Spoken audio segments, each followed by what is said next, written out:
அந்த second feel பண்ணேன் எங்கள் அப்பா சாகலை அப்படின்னு. சாரி, நான் ரொம்ப சென்சிட்டிவ் அண்ட் எமோஷ்னல். அது ஸோ இப்போ பயங்கர எமோஷனல் ஆக்கிட்டீங்க. நான் பயங்கர கண்ட்ரோல் பண்ணிட்டு உட்காந்தேன். இந்த படம் என் வாழ்க்கையில் நிறைய பேரை இதை ஞாபகப்படுத்தினதுக்காக பண்ணப்பட்ட படம் தான். இல்லை, என்னை சுற்றி இருக்கிற அவங்களுக்கு ஏதாவது ஒரு நல்லது செய்யணும்னு நினைக்கிறேன். அப்புறம் இன்னும் தேவைப்படுற சிலருக்கு சில நல்லதுகளை செய்யணும்னு நினைக்கிறேன். அது எப்பவும் அது அப்பா பேரில் இருக்கிற அந்த ட்ரஸ்டின் மூலமாக எதுவும் நடந்துகிட்டே இருக்கும். கல்யாணம் நாள்லேருந்து என் வீட்டோட வரவு செலவு எல்லாத்தையும் பார்க்குறது ஆர்த்தி தான். எனக்கு தெரியாது என் அக்கௌண்ட்டில் என்ன பணம் இருக்குது தெரியாது. நிறைய வீடியோஸ் பார்க்குறேன், நிறைய மெசேஜஸ் பார்க்குறேன். நீங்கள் எங்களுக்குள்ள ஒரு பெரிய ஒரு எம்பவர் பண்ணியிருக்கீங்கன்னு சொல்கிறாங்க. ஸோ பெரிய ரெஸ்பான்சிபிலிட்டியாக பார்க்குறேன். உங்கள் எல்லாருக்கும் ரொம்ப ரொம்ப நன்றி. அதை தான் இந்த டீம் அச்சீவ் பண்ணியிருக்கோன்னு நினைக்கிறேன். இதில் ரொம்ப ரொம்ப முக்கியமாக நான் 2 பாயிண்ட் மட்டும் சொல்லணும்னு நினைக்கிறேன். இந்த படம் என் வாழ்க்கையில் நிறைய பேரை இதை ஞாபகப்படுத்தினதுக்காக பண்ணப்பட்ட படம் தான். ஃபஸ்ட்டு என் அம்மா 17 வயசில் எல்லாருக்கும் ஏற்கனவே சொன்னதான், இன்னொரு முறை சொல்லணும்னு நினைக்கிறேன். அப்பா இறந்த பிறகு அவங்களுக்கு தெரிஞ்ச வகையில் அந்த குடும்பத்துக்குள்ளே இருக்க காசெல்லாம் பத்திரப்படுத்தி சேர்த்து வச்சு படிக்க வச்சு என்னையும் அக்காவையும் படிக்க வச்சு கல்யாணம் பண்ணி வச்சு பண்ணாங்க. அவங்க எனக்கு இந்த பவுனுத்தாய் தெரிஞ்சாங்க, அம்மா தெரிஞ்சாங்க இதில். அதுக்கப்புறம் அக்கா 2 குழந்தை பெற்ற பிறகு இங்கே எம்எம்சியில் எம்டி படித்து கோல்டு மெடலிஸ்ட் ஆகி பேஷனை எப்போ வேணாலும் தொடரலாம்னு நினச்சேன். எங்கள் அக்கா எனக்கு ஒரு பவுனுத்தாயாக தெரிஞ்சாங்க இதில். அவங்களுக்காக பண்ணணும்னு நினச்சேன். மிக மிக முக்கியமானது அந்த கடைசி டயலாக் மேம் பேசுகிறது. படைக்க காக்க அழிக்கன்னு ஆம்பளைங்களை மட்டும் கும்பிட சொன்னவன் படிப்புக்கும் பணத்துக்கும் பொம்பளை தாண்டி காட்டி கும்பிட சொல்லியிருக்கான் அப்படின்னு சொன்னாங்க இல்லையா. அந்த டைலாகை நான் முன்னாடியே உணர்ந்துட்டேன்னு நினைக்கிறேன். எனக்கு கல்யாணம் நாள்லேருந்து என் வீட்டோட வரவு செலவு எல்லாத்தையும் பார்க்குறது ஆர்த்தி தான். எனக்கு தெரியாது என் அக்கௌண்ட்டில் என்ன பணம் இருக்குது தெரியாது. ஊருக்கு போகணும் ஏதாவதுன்னா, ஆர்த்தி ஊருக்கு போகிறதா இருக்கேன், டிக்கெட் மட்டும் காசு கொடுத்துட்றியா அப்படின்னு கேட்பேன். இப்போயும் அதை நான் ரொம்ப பெருமையாக சந்தோஷமாக வாங்கிக்கிறேன். அவங்க தான் பார்த்துக்கிறாங்க. அவங்க பார்க்கலன்னா என்னால் ப்ரொடக்ஷன்லாம் பண்ணியிருக்க முடியாது. ஸோ ஆர்த்தி அவங்க எனக்கு ஒரு பவுன் தாயாக தான் தெரிஞ்சாங்க. இந்த மாதிரி ஒவ்வொரு வீடுகள்லையும் அவங்களுக்கு சின்ன சம்பளமாக இருந்தாலும் கொஞ்சம் காசாக இருந்தாலும் அதை அங்கங்கே சேமித்து வச்சோ இல்லை குழந்தைங்களை பார்த்துக்கிட்டோ இப்படி வீட்டில் இருக்கிற ஒவ்வொரு அம்மாக்களுக்கும் அக்காக்களுக்கும் தங்கச்சிகளுக்கும் சகோதரிகளுக்கும் இவங்க எல்லாருக்குமான ட்ரிபியூட்டும் சமர்ப்பணம் தான் இந்த தாய்க்கிழவி படமும் இந்த வெற்றியும். இதை இந்த படத்தின் மூலமாக செய்ய முடிஞ்சது எனக்கு சந்தோஷம். இது என் வாழ்க்கையில் இருக்கவங்களுக்கும் சேர்த்துன்றது இன்னும் கொஞ்சம் பெருமையாகவும் சந்தோஷமாகவும் இருக்குது. ஒரு டீமாக இங்கே வேலை செஞ்சதோட சக்ஸஸை இங்கே நான் பார்க்குறேன். ஏன்னா ஆரம்பத்துலேருந்து ரொம்ப சின்சியராக அதை அப்ரோச் பண்ணோம். இதுதான் பவுண்ட் ஸ்கிரிப்ட், இத்தனை டேஸில் தான் எடுக்கிறோம், இதுதான் பட்ஜெட், இதுதான் காஸ்டிங்னு ரொம்ப சின்சியராக. சிவாவுக்கு தெரியுமான்னு தெரில, நான் எல்லா சீனையும் நீங்கள் ஷூட் பண்ண அடுத்த நாள் பார்த்துருவேன். நான் என் ஷூட்டுக்கு வந்துடும், அந்த சீன் என்னாச்சு என்னைக்கு எடுக்கிறீங்கன்னு, அது லொக்கேஷன் சேஞ்ச் இருக்குது அதனால இன்னொரு நாள் எடுக்கணும்னு சீனை சொல்லி கேட்பேன். இந்த கதையை 2 முறை கேட்டிருக்கேன். ஒரு முறை நான் கேட்டேன், இன்னொரு முறை கலையெல்லாம் கேட்கும்போது ரியாக்ஷன் பார்த்துட்டே இருந்தேன். 2 தடவை படிச்சிருக்கேன். இது வரைக்கும் 12 தடவை பார்த்துருக்கேன். நான் இது வரைக்கும் என் படத்தை கூட அத்தனை தடவை பார்த்ததில்லை. இதுக்கு நடுவில் ஒவ்வொரு சீனும் எப்படி எடுக்கிறாங்க, இது எப்படி வருது, எடிட் எப்படி இருந்தது, எப்படி ட்ரிம் பண்ணி மாறுது, மியூசிக் எப்படி இருக்குன்னு பார்த்துருக்கேன். ஸோ இந்த படத்தில் நான் நிறையா கற்றுருக்கேன் சிவா. இந்த லேர்னிங் எனக்கு ரொம்ப ரொம்ப சந்தோஷமாக இருக்குது. ஏன்னா கடைசி வரைக்கும் மாறாத ஒன்று கற்றுக்கிறது மட்டும்தான் நினைக்கிறேன். அது இருந்ததுனா தான் இங்கே முன்னேற முடியும்னு தோணுது. இந்த லேர்னிங் எனக்கு ரொம்ப பிடிச்சிருக்கு. இந்த சேம் ப்ரொசீஜரை நான் நடிக்கிற படங்கள்லேயும் அப்ளை பண்ணணும்னு எனக்கு ரொம்ப ஆசையாக இருக்குது. அது நான் மட்டும் எடுக்கிற முடிவாக இருக்க முடியாது. ஆனால் ஒன்று மட்டும் ரொம்ப கிளியராக இருக்கேன், இந்த மாதிரி அப்ரோச்சில் தான் இனி நான் நடிக்கிற படங்கள் பண்ணணுன்றதுலேயும் ரொம்ப தெளிவாக இருக்கேன். அதனால் நான் டைரக்டர்கிட்ட போய் தலையிட போகிறதில்ல.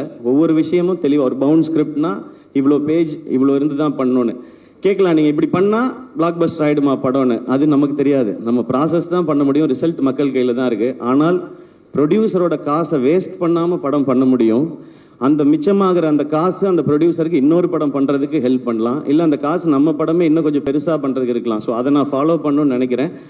அந்த நம்பிக்கையை திரும்ப கொடுத்ததுக்காக இந்த என்டையர் டீமுக்கும் நான் தேங்க்ஸும் சொல்லிக்கிறேன். நான் இங்கே நிறைய பேர் உழைச்சிருக்கிறாங்க. இது டீமாக சேர்ந்து அவங்கெல்லாம் கொண்டு வர வெற்றி. அண்ட் இன்னொன்று எனக்கு ரொம்ப ரொம்ப ஸ்பெஷலாக அந்த ப்ரொடக்ஷன் பண்ணும்போதெல்லாம் இருக்கிற ஒரு விஷயம், ஃபர்ஸ்ட் நெஞ்சமுட்டு நேர்மை படம் ஃபர்ஸ்ட் ஷோ பார்க்கும்போது அந்த படம் முடிஞ்சோடனே எல்லாரும் கார்த்திக் வேணுகோபால்னு போடும்போது பயங்கரமாக கிளாப் பண்ணாங்க.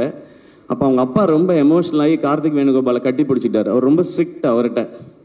அதே மாதிரி ஒரு தருணம் இங்கே ப்ரீமியர் முடிஞ்சோடனே சிவகுமார் முருகேசனோட அப்பா எங்கள் 2 பேரையும் கட்டி பிடிச்சிக்கிட்டாரு. அந்த செகண்ட் ஃபீல் பண்ணேன் எங்கள் அப்பா சாகலை அப்படின்னு. சாரி, நான் ரொம்ப சென்சிட்டிவ் அண்ட் எமோஷ்னல். அது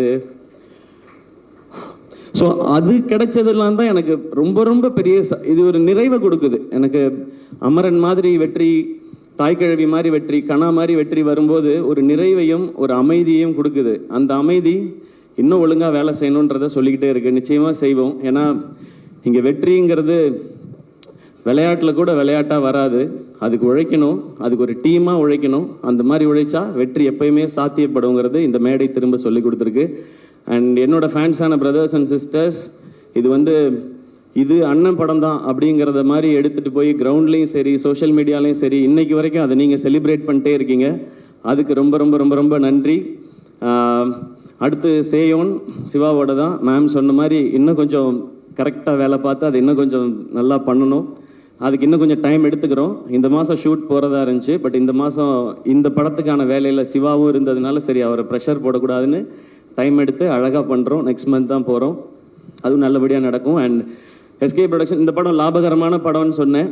ஆனால் இந்த லாபம் நிச்சயமாக நல்ல விஷயங்கள், அழகான விஷயங்களுக்கே பயன்படும். முதல்ல என்னை சுற்றி இருக்கிற அவங்களுக்கு ஏதாவது ஒரு நல்லது செய்யணும்னு நினைக்கிறேன். அப்புறம் இன்னும் தேவைப்படுற சிலருக்கு சில நல்லதுகளை செய்யணும்னு நினைக்கிறேன். அது எப்பவும் அது அப்பா பேரில் இருக்கிற அந்த ட்ரஸ்டின் மூலமாக எதுவும் நடந்துகிட்டே இருக்கும். இந்த படம் ஆரம்பிக்கும் போது சிவகுமார் கதை சொல்லும் பொழுது நான் நல்லா சிரித்தேன், என்ஜாய் பண்ணேன். ஆனால் இந்த படத்தில் எனக்கு டக்குன்னு மனசில் ஒட்டின இடம் ராதிகா மேம்கிட்ட கேட்பாங்க பசங்க எல்லாமே. வாரம் பாலசரவணன் கேட்பார், வாரம் ஞாயிற்றுக்கிழமை மதுரைக்கு போனியே, எங்கே தான் அத்தா போனேன் அப்படின் போது எனக்கு ஒரு கியூரியாசிட்டி.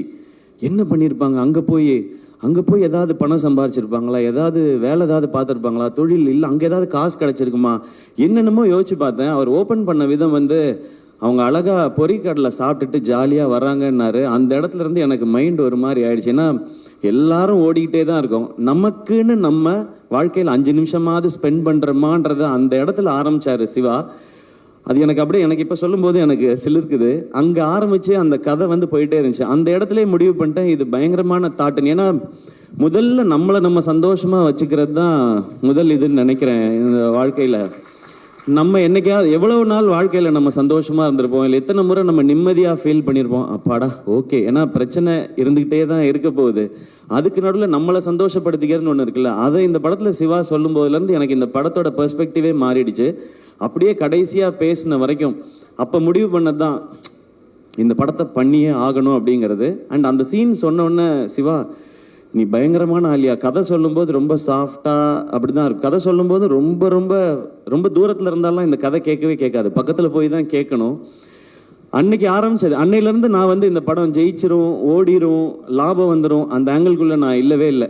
ஒரு சூப்பர் படம் நம்ம பண்ண போகிறோம், ஒரு சூப்பர் படம் பண்ண போகிறோம், ஒரு செம படம் பண்ண போகிறோம் அப்படின்றது மட்டும்தான் தோணிக்கிட்டே இருந்துச்சு. கலை இந்த படத்துடைய நம்பர்ஸ்லாம் பேசினார். நான் ஆடியோ லான்ச்சில் சொல்லிட்டேன், இது எங்களுக்கு ஆல்ரெடி லாபம்னு. நான் அன்னையிலேருந்து இதோட நம்பர்ஸை பற்றி நான் பேசுகிறத விட்டுட்டேன். நான் என்னெல்லாம் ரசித்தேனோ அது எல்லாத்தையும் ஆடியன்ஸ் அதே இடத்துல கை தட்டும் போதும், அதே இடத்துல விசில் அடிக்கும் போதும், அதே இடத்துல அவங்க கண் கலங்கும் போதும் எனக்கு ரொம்ப ரொம்ப சந்தோஷமாகவும் திருப்தியாகவும் இருந்தது சிவா. அந்த டைம்லலாம் நான் யோசிச்சது என்னென்னா, நம்ம ஒரு பயங்கரமான தயாரிப்பாளர், நம்ம ஒரு பயங்கரமான நடிகர்லாம் இல்லவே இல்லை, நம்ம ஒரு நல்ல ரசிகன் அப்படின்றது எனக்கு தோணுச்சு. ஏன்னா இந்த சினிமாவும் படங்கள் பண்ணிக்கிட்டே இருக்கும்போது விமர்சனங்கள்லாம் சில இது வந்துகிட்டே இருக்கும்போது நம்மளை அது குழப்பி விட்டுரும். எனக்கு அது நடந்திருக்காது. அப்போ குழப்பும் போது நம்மளுக்குள்ளே இருக்க ஏன்னா எனக்குள்ளே இருந்த ரசிகன் தான் என்னை இந்த சினிமாவுக்கு கூட்டிகிட்டு வந்திருக்கான்.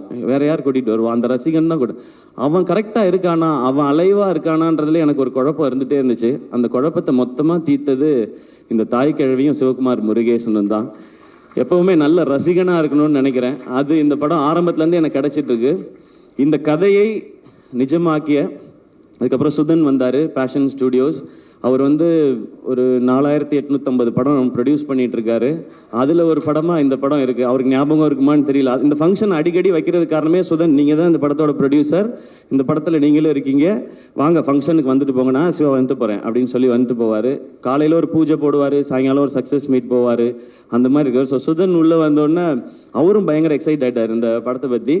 சுதன்கிட்ட சொன்ன, சுதன் ஜாலியாக இருங்க, இந்த படம் எனக்கு ரொம்ப ஸ்பெஷல். நான் சிவா கார்த்திக் வேணுகோபால்கிட்ட சொல்லிட்டு இருந்தேன், இந்த படம் எனக்கு ஒரு குழந்தை மாதிரி, இதை நான் அப்படி பார்த்துப்பேன்னு. அப்படி தான் நான் பார்த்துக்கிட்டு இருக்கேன் இப்போ வரைக்கும். ஸோ என் குழந்தை எனக்கு என்ன காசு கொடுத்துச்சுன்னு நான் பார்க்க மாட்டேன். அது சிரிச்சா என் கண்ணில் தண்ணி வரும், அது நடந்தால் எனக்கு தண்ணி வரும். அந்த மாதிரி தான் நீங்கள் பேசும்போதெல்லாம் இருக்குது சிவா எனக்கு. இப்போ பயங்கர எமோஷனல் ஆக்கிட்டீங்க. நான் பயங்கர கண்ட்ரோல் பண்ணிட்டு உட்காந்தேன். கடைசியாக தான் வந்தார் விநாயக் மகாதேவ்ன்ற மாதிரி. நான் லாஸ்ட்டாக கேட்டேன், இந்த பாட்டி கேரக்டர் யார் பண்ண போகிறாங்க, கிழவி கேரக்டர் வந்து ராதிகா மேம் அப்படின்னு சொன்னாங்க. நான் ஏற்கனவே சொல்லியிருக்கேன், ராதிகா மேம் அந்த ரோலில் அந்த லுக்கில் பார்த்த பிறகு எனக்கு இன்னும் பயங்கர ஜாலியாகிடுச்சு. இன்னைக்கு தேட்டரில் பார்க்குற ஃபீல் எனக்கு அங்கே வர ஆரம்பிச்சிடுச்சு.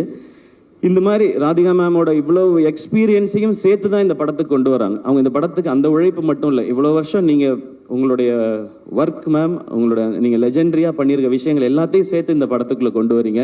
அந்த மாதிரி தான் ஒவ்வொருத்தரும் அவங்களுடைய வலியையும் வேதனையும் இந்த இண்டஸ்ட்ரிக்குள்ளே இருந்த போராட்டத்தையும் சேர்த்து இதுக்குள்ளே ஒரு கேரக்டராக கொண்டு வந்தாங்க. எனக்கு இந்த படத்தில் ஹீரோ இல்லைன்னுலாம் எனக்கு தோணுனதே இல்லை. இந்த படத்தில் அவ்வளவு ஸ்டார்ஸ் இருந்தாங்க. கமல் சார் அன்னைக்கு சொன்னது இன்னைக்கு நிஜமாயிருக்கு. இந்த படத்தில் இவ்வளவு நட்சத்திரங்களை நீங்கள் உருவாக்கியிருக்கீங்கன்னு சொன்னாங்க. அவ்வளோ நட்சத்திரங்களும் இதுக்குள்ளே இருந்திருக்கிறாங்க.